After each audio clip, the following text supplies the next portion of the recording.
back, adventurers. Cameron here with Tailwalkers Adventure Company. Daisy's with us as always, and Eric's with us on this trip as well. Here we are on the famed A section of Utah's Green River. We've had a great day. I'm going to bring you another streamside fishing report. We got the old one too we brought down here today, and we tore them up, man. We did really well on an indicator rig, fishing rather deep, 7-8 feet. Little soft tackle emerger type of a fly, and little scuds and sowbugs. We're doing really well. We also did pretty good on streamers. We had a little sculpin streamer on there with a little soft tackle chaser and hooked one fish that was at least 24. Very good day.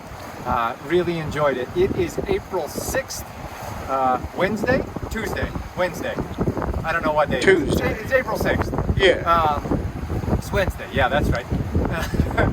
Anyway, it is probably 40 degrees out here today. Water temperature is probably a little bit better than that, but it was windy, so we had to just kind of fight that, and we did really well. Unless the gusts are up 40, don't be afraid to come on out. It's a really good day. Thanks again, adventurers. We'll see you soon.